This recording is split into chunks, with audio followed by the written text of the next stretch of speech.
할렐루야. 할렐루야. 네, 우리 좌우에 계시는 성도님들과 인사하겠습니다. 한 주간 수고 많았습니다. 네, 고생 많았습니다. 네, 여러분 한 주간 치열한 이 삶의 현장에서 영적인 이 전쟁터에서 믿음의 선한 싸움을 싸우시느라 참 수고가 많으셨습니다. 매일 마주하는 그런 삶의 무게와 영적인 긴장감 속에서도 오직 주의 신실하심을 바라보며 오늘 이 은혜의 제단으로 오셨을 텐데, 여러분 한 사람 한 사람에게 하나님의 다함 없는 은혜와 축복이 또 귀한 평강이 충만하게 임하는 시간 되시기를 축원드립니다. 우리는 계속해서 믿음과 삶에 대한 말씀을 나누고 있습니다. 특히 히브리서 11장 말씀들을 통해서 먼저 그 믿음을 살아내었던 우리 선진들, 하나님으로부터 그래서 그 삶과 믿음을 인정받았던 믿음의 선진들의 이야기를 최근에 좀 쭉 살펴보는 중에 있습니다. 첫 번째가 아벨의 예배에 대한 부분이었는데요. 아벨이 우리에게 보여준 믿음의 출발점은 예배의 수직적인 회복이었습니다. 내 삶의 가장 소중한 것을 제단에 쏟아내며 내 인생의 주권이 전적으로 하나님께 있음을 인정하는 내 중심의 예배, 그 예배가 아벨이 우리에게 보여준 믿음의 삶의 모습이었어요. 두 번째 인물은 에녹이었습니다. 그 수직적인 예배가 어떻게 수평적인 일상으로 확대될 수 있는지 이 에녹이 우리에게 말씀하는데, 에녹은 300년이라고 하는 기나긴 세월 속에 매일 아침 눈을 떠서 살아내야 하는 일상들, 자녀를 양육하고 노동을 해야 되는 그런 일상 속에서 하나님과 방향을 맞추고 속도를 맞추어서 걸었던, 하나님과 동행한 사람이었고, 하나님은 그와 함께하는 삶을 기뻐하셨다고 말씀합니다. 그런데 여러분, 우리가 앞에서도 살펴봤지만 에녹이 그토록 철저하게 하나님과 동행할 수 있었던 이 이유, 그 결정적인 전환점이 있다고 했는데, 그게 뭐냐면 65세에 얻은 아들 무드셀라 때문이었습니다. 하나님으로부터 받았던 이 홍수 심판에 대한 계시 때문이죠. 여러분, 무드셀라라고 하는 이름은 죽음과 심판이라는 의미를 가진 이름이었어요. 그러니까 에녹은 이 무드셀라가 죽으면 이 땅에 전 지구적인 심판이 임한다는 사실을 하나님으로부터 이제 알게 된 거죠. 그러니까 그러한 사실을 알게 된 후로 그는 단 하루도 하나님 없는 삶을 살 수가 없었던 거예요. 그래서 하나님과 그렇게 동행할 수 있었던 거죠. 그래서 현실 너머에서 우리 눈에 보이진 않지만 온 세상을 다스리고 계시는 절대적인 주권자, 그래서 이 세상을 주관하시는 그 하나님을 바라보면서 그는 매일매일 하나님과 방향과 속도를 맞추어서 함께 걷는 동행의 삶을 살았다는 것입니다. 여러분, 이 에녹이 무드셀라를 통해서 그 심판에 대한 예고를 들었다면 홍수 심판과 직접적인 관련이 있는 인물이 있잖아요. 누굽니까? 노아죠, 노아. 이런 본문 읽으셨잖아요. 네, 노아입니다. 오늘 히브리서 기자가 우리에게 세 번째로 소개하는 믿음의 선진이 바로 노아예요. 노아. 오늘 7절 말씀 여러분 다시 한번 여러분 자세히 꼼꼼히 한번 읽어보기를 원하는데요. 우리 같이 한번 읽겠습니다. 시작. 믿음으로 노아는 아직 보이지 않는 일에 준비하여 그 집을 구원하였으니 이로 말미암아 믿음을 따르는 의의 상속자가 되었느니라. 아멘. 여러분, 그러니까 에녹과 무드셀라 그리고 노아까지 이 세 사람은요, 하나님의 홍수 심판이라고 하는 공통적인 주제와 맞물려 있는 인물들입니다. 여러분, 우리가 노아의 믿음에 대해서 이야기할 때 우리가 빼놓을 수 없는 아주 놀라운 영적인 비밀이 하나 있는데요. 창세기 5장에 이제 아담의 족보가 이제 쭉 소개가 되죠. 족보를 가만히 읽다가 보면, 묵상하다 보면 성경에 기록된 인물 중에 가장 오래 산 사람이 누구일까 확인해 보면 이 무드셀라입니다. 네, 노아의 할아버지죠. 무드셀라. 몇 살을 살았냐면 969세를 살았습니다. 놀라질 않으세요? 네. 969세를 살았어요. 그럼 무드셀라는 왜 이렇게 오래 살았을까? 왜 이렇게 장수했을까? 그의 장수의 비결은 물론 그가 건강 관리를 잘했을 수도 있고 유전적인 요인일 수도 있고 여러 가지 이유가 있겠지만 오늘 말씀이 이야기하는 969년이라고 하는 이 숫자에는 하나님이 감추어 두신 영적인 비밀이 하나 숨겨 있다는 거예요. 여러분 창세기 5장 25절 말씀에부터 29절까지 말씀에 보면요. 족보에 대해서 이야기하는데 25절 보여주십시오. 네. 자, 무드셀라는 몇 세에 라멕을 낳았다고 말씀이 되어 있습니까? 187세에 라멕을 낳았다. 라멕을 낳은 후에 다음 말씀이요. 라멕을 낳은 후 782년을 지내며 자녀를 낳았고 그는 몇 세에 죽었다? 969세를 살고 죽었더라. 자, 그런데 그 다음에 라멕은 그러면 몇 세의 아들 낳았습니까? 182세의 아들을 낳았고 그 아들의 이름이 뭐냐면 다음 절에 보니까 이름을 노아라 하라. 그렇죠? 그러니까 여러분 무드셀라가 187세의 라멕을 낳았고 그리고 969세를 살다가 하나님의 부르심을 받았어요. 그래서 성경의 기록에 의하면 인류 중에 가장 오래 산 사람이 이 무드셀라입니다.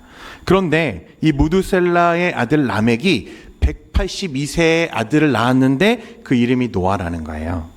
자, 그런데 여기서 여러분 한 절만 더 말씀을 찾아볼게요. 창세기 7장 6절 말씀에 보면 7장 6절 말씀에 보면 이렇게 말씀합니다. 같이 읽겠습니다. 시작. 홍수가 땅에 있을 때 노아가 600세라. 몇 세라고요, 여러분? 600세였다. 자, 홍수가 하나님의 홍수 심판이 임했을 때 노아의 나이가 몇 세였냐면 600세였다는 거예요. 자, 여러분 그러면 이제 계산을 한번 해보십시오. 무드셀라가 187세에 라멕을 낳았고 이제 라멕이 182세에 노아를 낳았고 그리고 노아가 600세 되던 해에 홍수 심판이 임했으니까 이 세 가지 수를 다 더하면 몇일까요, 여러분? 이거 어떻게 아시죠, 여러분? 네. 여러분 969, 그죠? 네. 여러분 이게 무슨 뜻이냐면 무드셀라가 죽은 그 해에 무엇이 임했어요? 홍수 심판이 임했다는 걸 보여주는 거예요. 그 해에 하늘에서 하늘이 열리고 심판이 임했다는 것입니다. 그러니까 여러분 무드셀라가 인류 역사상 가장 오래 살았다는 969년이라고 하는 이 숫자는 어떤 것을 의미하는가? 그것은 바로 죄악이 관영한 세상을 하나님이 오래 참으심으로 기다려 오셨다는 것을 우리에게 보여주는 거예요. 그냥 그가 건강한 사람이어서 건강한 체질이어서 오래 산 게 아니라 하나님이 그를 오래 살게 하신 이유는 그를 가장 인류 중 가장 장수하게 만드신 이유는 무엇이냐면 인류를 향한 심판을 하나님이 계속 미루고 또 미뤄서 언제까지? 하나님의 때가 찰 때까지 하나님이 기다리셨다는 걸 말하는 거예요. 창세기 6장의 고발처럼 여러분 그 당시 인류는 마음으로 생각하는 모든 계획이 항상 악하다고 그랬어요. 하나님은 당장 세상을 쓸어버리시겠다고 또 마음을 먹었지만 단 한 영혼이라도 더 회개하고 돌아오기를 기다리시면서 무드셀라의 생명을 하루, 이틀, 1년, 10년 그렇게 몇 년이나 969년이나 붙들고 계셨다는 거예요. 거의 1000년에 가까운 시간을 하나님은 심판을 예고해 놓고 기다려 오셨다는 것입니다. 그렇게 살다 보니까 인류 중에 가장 오래 산 자가 된 거예요. 그러니까 여러분 이 기간은 하나님이 심판을 유예하고 계셨던 기간인 거죠. 형은 정해졌습니다. 그런데 그 형을 집행하지 않고 유예 기간을 두는 것처럼 하나님의 심판은 예고되었고 결정되었지만 하나님이 그것을 당장 집행하지 않으시고 969년을 유예해 오셨다는 거예요. 왜냐하면 하나님은 이 세상을 벌하기로 작정하셨지만 심판하기로 작정하셨지만 그래도 그들이 돌이켜 회개하기를 원하는 마음으로 하나님이 기다려 오셨다는 거예요. 여러분 이 969라는 숫자에서 그러니까 우리는 하나님의 마음을 읽을 수 있어야 된다는 것입니다. 그리고 이제 그런 하나님의 심판이 유예되어진 시간 속에 이제 누구를 불러서 사용하고 계시냐면 노아를 지금 부르고 계시는 거예요. 저와 여러분이 읽은 히브리서 11장 7절 말씀은 이런 노아의 삶을 한 문장으로 함축해서 우리에게 소개하는 말씀입니다. 믿음으로 노아는 아직 보이지 않는 일에 경고하심을 받아 경외함으로 방주를 준비하여 그 집을 구원하였으니 이로 말미암아 세상을 정죄하고 믿음을 따르는 의의 상속자가 되었느니라. 믿음으로 노아는 아직 보이지 않는 일에 경고하심을 받았다. 어느 날 하나님께서 이제 노아를 부르셨어요. 부르시고 그 심판에 대해서 이제 알게 하셨습니다. 노아에게 하나님의 말씀이 임한 거죠. 그래서 본문에 노아가 경고하심을 받아라고 되어 있는데, 여러분 이 경고하심이라는 단어의 원어를 보면 그냥 개인적으로 어느 날 찌릿찌릿하는 그런 느낌 정도가 아니라 온 우주의 왕이신 통치자이신 하나님의 엄위하신 명령이 그에게 임했다는 것을 말하는 거예요. 그래서 창세기 6장 6절과 7절에도 보면 그 말씀에 대해서 이렇게 기록합니다. 우리 같이 한번 읽겠습니다. 시작. 땅 위에 사람 지으셨음을 한탄하사 마음에 근심하시고 이르시되 내가 창조한 사람을 내가 지면에서 쓸어버리되 사람으로부터 가축과 기는 것과 공중의 새까지 그리하리니 이는 내가 그것들을. 어느 날 하나님이 노아에게 말씀하시는 거예요. 내가 이 땅 위에 사람 지었음을 후회한다. 사람들이 생각하는 모든 것이 악한 것뿐인 줄 보시고 하나님 그렇게 말씀하시는 거예요. 그래서 내가 내 손으로 창조한 사람을 지면에서 쓸어버려야겠다. 이 계획을 세우셨고 이것을 지금 노아에게 말씀하시는 거죠. 그런데 여러분 한번 생각해 보십시오. 분명 하나님은 물로 이 세상을 심판하셔서 내가 쓸어버려야겠다라고 하셨거든요. 그런데 그 말씀을 듣고 다음날 노아가 일어나서 문을 열고 나가 보니까 여러분 하늘이 어때 보여요? 하늘이 어때 보여요? 너무 맑은 거예요. 분명 하나님이 내가 물로 심판하겠다고 말씀하셨는데 여러분 다음날에도 그 다음날에도 하늘은 항상 어때요? 너무 맑아요. 구름 한 점 없는 여느 날과 전혀 다르지 않는 날들이 계속되는 거죠. 여러분 이 당시의 세상은 하나님의 창조의 흔적이 지금과는 비교할 수 없을 만큼 선명했던 시기잖아요. 창조의 모습을 많이 간직한 상태의 세계죠. 비록 온전하지는 않더라도 이미 죄가 세상에 들어와서 저주를 받았기 때문에 온전하지는 않았더라도 충분히 아름다운 세계죠. 그러니까 그런 세상을 보면 하나님이 세상을 심판하시겠다라고 하셨던 그 말씀이 쉽게 믿어져요? 안 믿어져요? 안 믿어지는 거예요. 여러분 그래서 이제 노아의 마음속에 갈등이 시작되는 거예요. 아침에 눈을 뜨고 문을 열고 나가보면 하늘이 너무 맑아요.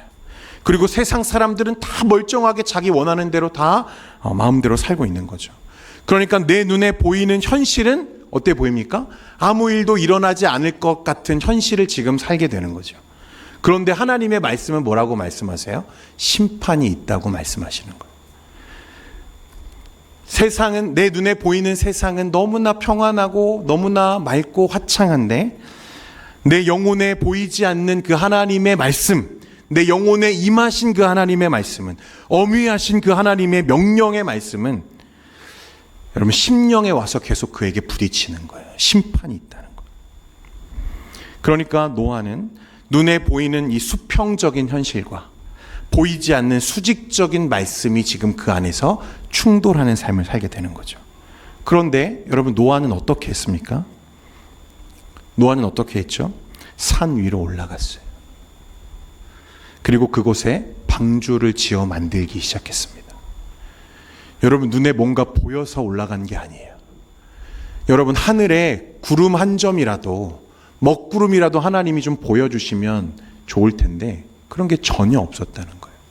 눈에 보이는 현실은 여러분 하나님의 말씀과 달리 너무나 평안해요. 화평해요. 세상이 영원할 것 같아 보여요. 그런데 하나님의 말씀은 계속해서 우리에게 임하는 거예요. 여러분 그런데 그런 와중에 노아는 산 위로 올라갔다. 여러분 이게 믿음이라는 것입니다. 세상 모든 사람이 그저 눈에 보이는 현실을 살기에 급급한 그때에. 그래서 마태복음 24장 38절 말씀에 보면 여러분 이렇게 말씀합니다. 우리 같이 읽겠습니다. 시작. 홍수 전에 노아가 방주에 들어가는 날까지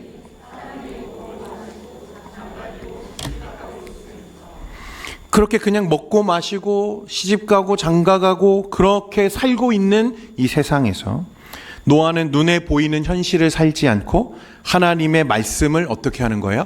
현실로 지금 살고 있는 거죠.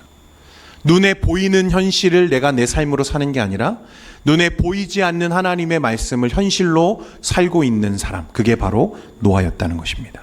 그러니까 내 눈에 보이지 않지만 주님의 입에서 나왔던 그 말씀을 더 진짜 현실로 믿으며 그가 살았다는 거예요. 여러분, 진짜 믿음은요, 눈에 보이지 않는 하나님의 약속을 내 삶의 가장 확실한 현실로 붙드는 것인 줄 믿으시기를 바랍니다. 노아는 그 보이지 않는 말씀, 그 말씀을 보이는 세상보다 훨씬 더 무겁게 받아들였다는 거예요. 하늘은 너무 화창해요. 사람들은 여전히 자기 마음대로 살죠. 시집가고 장가가고 먹고 마시고. 그러나 그런 세상 속에서 노아는 믿음으로 살았다는 거예요. 그래서요, 여러분, 노아는 무려 120년간, 왜 120년인지는 제가 나중에 설명을 드릴게요. 120년간 하나님의 명령을 따라서 산 위에 방주를 만들기 시작합니다. 여러분 생각해 보세요. 1년, 2년도 아니고 하루 이틀도 아니고 어떻게 120년을 그렇게 살 수 있는가? 여러분이라면 그렇게 사실 수 있겠습니까? 세상이 그냥 그렇게 흘러가듯 그렇게 막 살아가는데 나는 산 위에서 120년간 홀로 방주를 짓는 삶을 생각해 보십시오. 여러분 그렇게 사실 수 있겠습니까? 어지간한 결단으로 그렇게 할 수 있습니까? 여러분 할 수 없는 거죠. 그런데 히브리서 기자가 여기서 뭐라고 말하냐면요, 경외함으로 방주를 준비했다 이렇게 말해요. 그러니까 그의 순종의 비결이 뭐였냐면 경외함이었다 이렇게 말하는 거죠. 여러분 경외한다는 것은요, 두려워하며 동시에 사랑하는 것입니다. 한번 생각해 보세요. 120년이잖아요. 1년, 2년 내 감정으로, 내 결단으로, 내 힘으로 이 일을 하려고 했다면 절대 불가능했을 일이죠. 게다가 120년은 왜 이렇게 길고 왜 이렇게 하늘은 매일 맑은지, 왜 이렇게 세상은 아름다운지, 동네 사람들은 그 맑은 하늘 아래에서 그것도 산 꼭대기에 방주를 만들고 있는 노아를 보면서 얼마나 조롱했겠어요. 얼마나 비웃었겠습니까? 아이고 저 영감 또 저러고 있네. 하늘 맑은데 저 뭐 하는 짓이야. 밥은 먹었습니까? 비는 무슨 얼어 죽을 비입니까? 평생 헛수고하면서 저렇게 산다고, 미쳤다고 손가락질했을 겁니다. 그런데 여러분, 노아는요 그런 세상 사람들의 조롱과 비웃음을 두려워하지 않았습니다. 무엇을 두려워했습니까? 하나님의 명령을 두려워하며 사랑한 줄 믿으시기를 바랍니다. 산 아래에서 떵떵거리며 집 짓고 땅 살며 잘 살아가는 그들의 평온한 삶을 그는 조금도 부러워하지 않았습니다. 왜냐하면 노아의 중심에는 세상을 향한 두려움이나 부러움이 아니라 온 우주를 다스리시는 영원하신 하나님의 나라를 경외하며 바라는 마음이 있었기 때문이에요. 사랑하는 성도 여러분, 여러분에게 이 노아와 같은 믿음이 있기를 간절히 소망합니다. 내 감정이 다 식어져도, 내 눈에 보이는 것은 그런 현실일지라도, 내 눈앞에서 그런 기적이 일어나지 않더라도, 세상 사람들이 다 나를 향해서 손가락질하고 나를 몰라줘도, 비록 지금 내 눈에는 보이지 않지만 우리 하나님의 말씀이 반드시 이루어지고 그 마지막 날이 올 거라고 하는 두려움과 경외함으로 그 하나님 앞에 120년간 그렇게 살았다는 거예요. 그 경외함이 노아의 영혼을 꽉 붙들고 있었다는 사실입니다. 그래서 120년간 비가 오는 날이든 맑은 날이든 사람들이 욕을 하든 비웃든 매일 하루도 빠짐없이 망치를 들고 산 위로 올라가서 구슬땀을 흘리며 방주를 지으며 살았다는 거예요. 그런데요 여러분, 노아가 그렇게 믿음으로 하나님의 말씀을 따라 방주를 만들었을 때 그 믿음의 순종은 그러면 어떠한 일들을 이루었는가? 7절 말씀에 여러분 다시 보면요, 경외함으로 방주를 준비하여 그 집을 무엇하였으니? 구원하였으니. 다시요. 그 집을 무엇하였으니? 구원하였으니. 이로 말미암아 세상을 정죄하고 그랬습니다. 말씀에 보면 노아가 믿음으로 하나님을 경외하여 방주를 준비한 그 일로 인해서 여러분 그 집에는 무슨 일이 일어났어요? 구원받는 일이 일어났다고 말씀했습니다. 여러분 그리고 이 일은 동시에 세상을 향하여서는 정죄하는 일이었다. 이렇게 히브리서 기자가 말해요. 여러분 이게 무슨 말인가 하면요. 노아가 매일 아침 일어나서 망치를 들고 어디로 가요? 산 위로 올라가요. 그리고 믿음을 따라서 방주를 지었습니다. 그런데 그 믿음의 삶을 보고 누가 그 길을 따라 걷기 시작했어요? 그의 자녀들이 따라 걷기 시작했다는 거예요. 노아가 믿음의 삶을 살았더니 그 가족이 구원을 받더라. 여러분 이건 정말 엄청난 영적인 원리를 우리에게 설명하는 것입니다. 여러분 우리가 믿음의 삶을 살면 정말 노아와 같이 하나님의 말씀을 현실로 사는 믿음, 그래서 하나님을 경외하는 마음으로 그렇게 순종의 삶을 살기 시작하면 저와 여러분의 집이, 우리 자녀가, 우리 부모가, 우리 형제가 구원받게 되는 줄 믿으시기를 바랍니다. 사도행전 16장 31절 말씀에 이르되 주 예수를 믿으라 그리하면 너와 내 집이 구원을 받으리라 하셨어요. 여러분 이 말씀을 믿으시기를 바랍니다. 여러분 그래서요 그 날이 이르러서 하늘의 문이 열리고 홍수가 쏟아질 때 방주에 노아만 탄 게 아니었어요. 누가 함께 탔습니까? 그 자녀들이 함께 그 방주에 올라탔다는 거예요. 맑은 하늘 아래에서 바다도 아닌 산 위에 그 배 안으로 걸어 들어간다는 것은요, 여러분 가족들에게 목숨을 거는 순종이었을 거예요. 그런데 그들이 방주에 올라탈 수 있었던 이유는 말씀에 순종하는 아버지의 진짜 믿음, 그 일상의 뒷모습을 그들이 보면서 자랐기 때문인 거예요. 여러분 저와 여러분의 뒷모습을 누가 봅니까? 우리 자녀들이 보고 있다는 사실을 기억할 수 있기를 바랍니다. 우리 부모님이 보고 계시고 우리 배우자가 보고 있는 거예요. 그런 우리가 말씀을 현실로 사는 게 아니라 세상 사람들처럼 그저 시집가고 장가들고 먹고 마시는 일에 인생을 허비하고 있다면 여러분 그 안에 아무런 능력이 나타나지 않는다는 거예요. 사랑하는 성도 여러분, 오늘 이 말씀을 붙들고 여러분 가정의 구원의 방주가 되시는 여러분 되시기를 주님의 이름으로 축원드립니다. 노아의 믿음과 삶, 120년간 이어진 순종은 여러분 그 집에 구원이 이르게 되는 놀라운 능력이었어요. 그런데 말씀해 보니까 동시에 세상에는 무엇이었다고 말하냐면 정죄함이라 이렇게 말합니다. 정죄함이라. 그러니까 노아가 믿음으로 살았으면 산 거지 그게 왜 세상을 정죄하는 일인가? 여러분 맑은 하늘 아래서 산 꼭대기에 거대한 배를 짓는 노아를 보면서 지나다니는 사람들이 보면 뭐라고 말하겠습니까? 여보세요, 저 사람 지금 뭐 하는 겁니까? 뭘 만드는 거예요? 누군가 물으면 이렇게 대답하죠. 아, 저 노아 할아버지 지금 120년째 저 산 위에서 큰 배를 만든답니다. 아니 왜 산 꼭대기에 배를 만듭니까? 몰라요. 하나님이 세상을 물로 심판하신다고 하셨대요. 그렇게 말한다는 거예요. 그러니까 노아가 산 위에서 쿵쾅쿵쾅 내리쳤던 120년간의 그 망치 소리가 여러분 당시 사람들은 미친 사람, 정신 나간 짓거리에 불과해 보이고 그렇게 취급했겠지만 그의 순종과 삶의 방식 그 자체로 하나님 없이 안일하게 살아가는 이 세상을 향한 강력한 심판의 경고의 메시지였다는 거예요. 노아는 그저 방주를 만들었을 뿐이지만 그의 순종의 행동 자체가 세상을 향한 강력한 고발 자체였다는 것입니다. 세상은 먹고 마시며 눈앞의 현실에 매몰되어 살아가는데 보이지 않는 말씀을 붙들고 그 세상과 전혀 다른 궤적으로 살아가고 있는 이 노아의 삶은 하나님 없이 살아가는 세상 사람들의 안일함을 뼈아프게 찔러 쪼개는 살아있는 하나님의 경고였다는 거예요. 사람들은 그의 순종을 보면서 여러분 외면하고 돌아섰지만 하나님은 120년간 매일같이 그의 삶을 통해서 하나님의 심판이 있으므로 이 하나님께로 돌아오라고 하는 메시지를 던지고 계셨다는 것입니다. 사랑하는 성도 여러분, 우리가 성경이 말하는 진짜 믿음을 여러분 좀 깊이 묵상할 필요가 있습니다.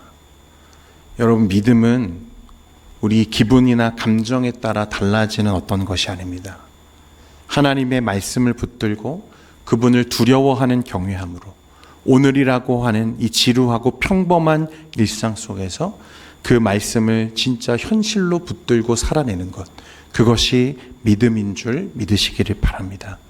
노아는 믿음으로 하나님과 동행하면서 120년간 방주를 준비했어요. 보이는 현실보다 보이지 않는 하나님의 말씀을 더 큰 현실로 믿어낸 순종의 삶이었습니다. 그리고 그 믿음의 삶은 세상과 궤를 달리하는 구별된 삶이죠. 세상 사람들과 전혀 다른 삶, 거룩한 삶이었습니다.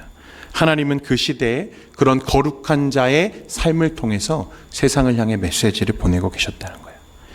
여러분, 이제 이 말씀을 통해서 저와 여러분이 살고 있는 이 시대와 우리의 삶을 조명해 볼 필요가 있습니다. 여러분, 노아는 하나님의 심판이 유예되어진 시대를 살았죠. 그러면 우리가 살고 있는 이 시대는 어떻습니까?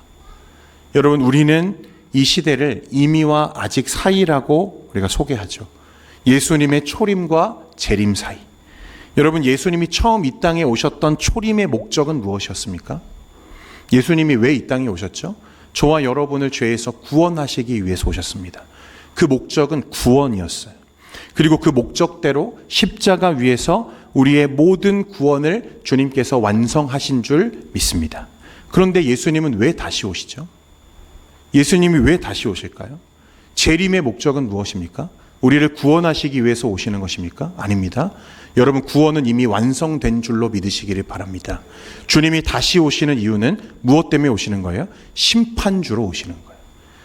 하나님은 이 세상을 심판하는 심판주로 우리 주님을 다시 보내신다고 약속하셨습니다.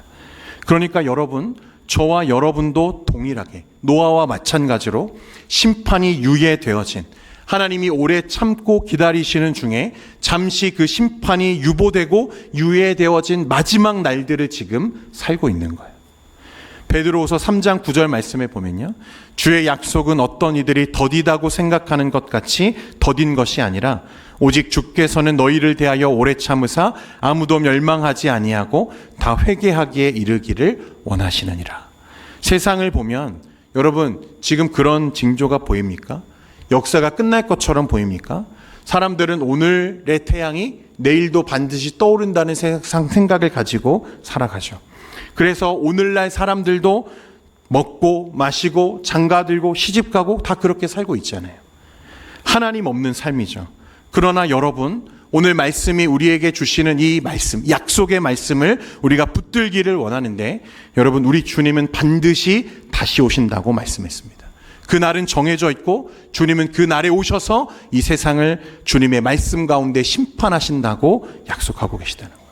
그러면 이 시대 속에 하나님은 어떤 사람들을 찾고 계시는가?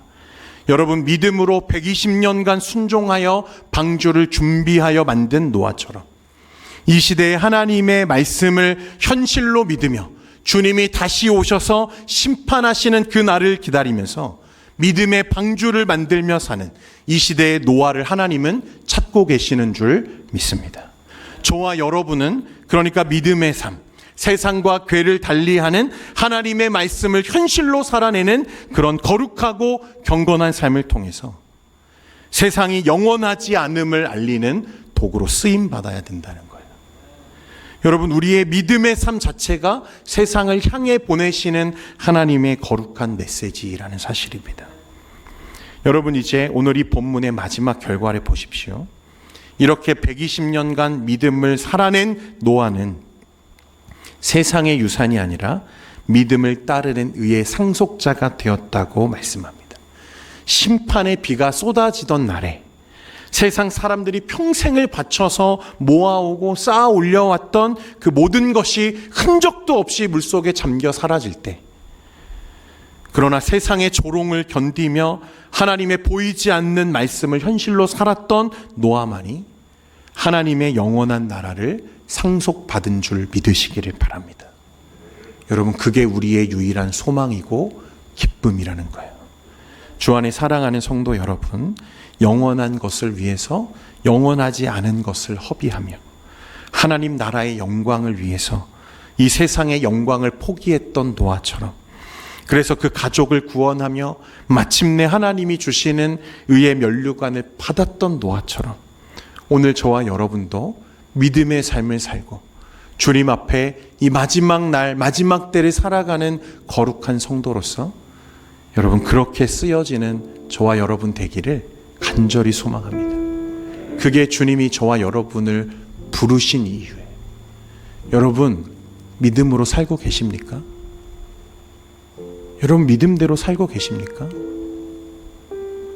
아니면 여전히 세상에 함몰되어서 세상 사람들 하는 것처럼 먹고 마시고 시집가고 장가가고 그런 일이 함몰되어 계시지는 않습니까? 여러분 하나님의 말씀을 경외하는 여러분 되십시오. 주님 다시 오신다고 말씀하셨고 그게 당장 오늘일지 내일일지 알 수 없습니다. 그런데 분명한 건 반드시 오셔요. 반드시 오셔서 이 세상의 역사, 타락한 역사를 심판하시고 하나님의 나라를 완전하게 세우시는 그 날이 반드시 옵니다. 여러분 그 날을 알고 기다리는 자들은 여러분 그냥 살 수 없는 거죠. 에녹처럼 살고 노아처럼 살기 시작하는 거예요. 눈에 보여서 사는 게 아닙니다. 눈 뜨고 일어나면 오늘 시작된 하루의 하늘을 쳐다보면 왜 이렇게 맑은지, 왜 세상은 그대로인지. 그러나 여러분 하나님의 시간은 정확하고 하나님의 말씀은 여러분 변하지 않는 줄 믿으시기를 바랍니다. 그러므로 오늘 우리는 여러분 노아가 그렇게 했던 것처럼 또다시 하나님의 말씀을 따라 망치를 들고 각자의 산 위로 올라가는 거예요. 그리고 그곳에서 방주를 지으며 하나님의 믿음의 삶을 삽니다.